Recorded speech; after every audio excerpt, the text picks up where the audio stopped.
Attorney Efren Dumagas. Ako po ay kasalukuyang General Manager ng Urdaneta City Water District. Bilang sakristan, ako po yung katuwang ng mga pari tuwing may misa. Tinanong ko po yung mga pari noon na malapit din sa akin. Siyempre, sakristan.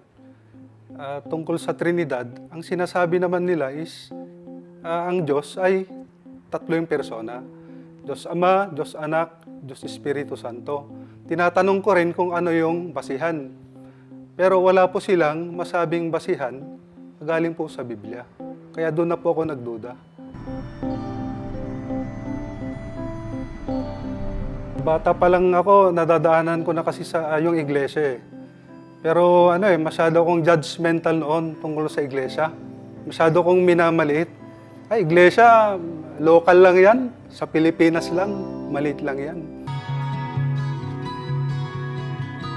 Kahit maraming nag-invite po sa akin noon na magsuri sa loob ng iglesia, ay matigas pa rin po tayo.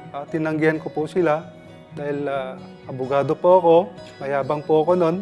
Dapat ipagtanggol ko ang aking relihiyon na Iglesia Katolika.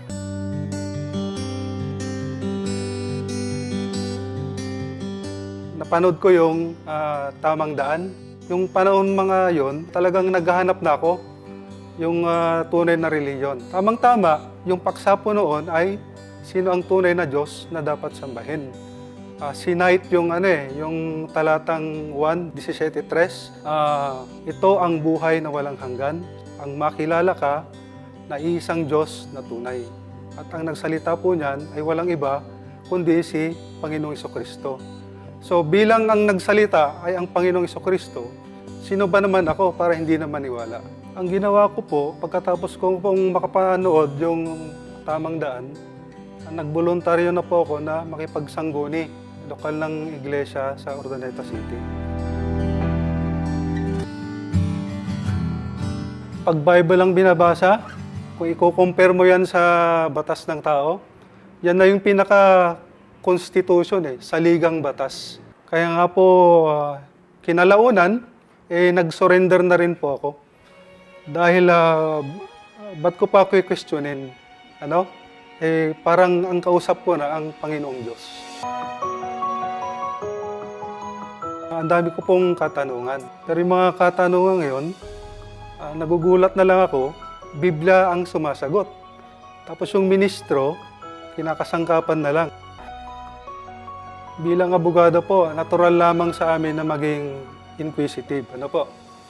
Na-prove ko po na genuine yung mga sitas na binabanggit.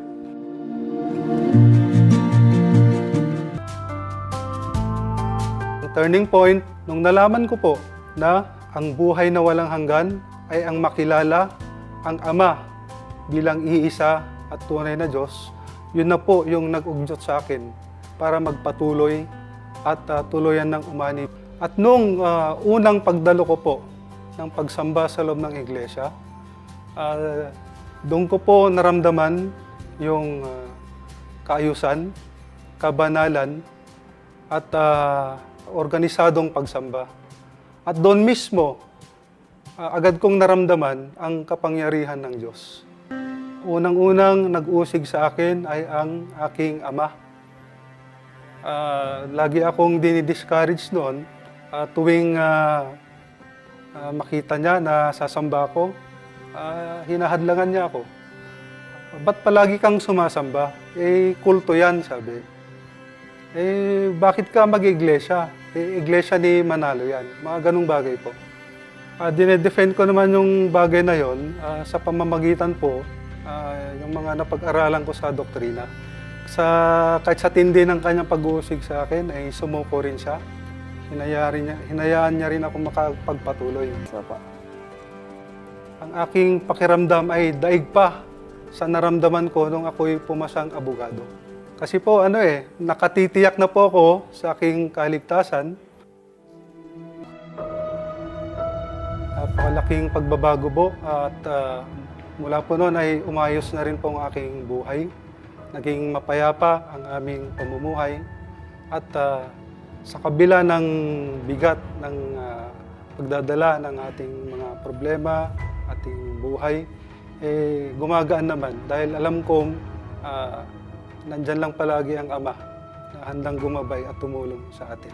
Sa akin pong mga kababayan, mga kamag-anak, katrabaho, lalong-lalo na po ang mga katulad ko na profesional, nandito po ang tunay na paglilingkod sa Diyos.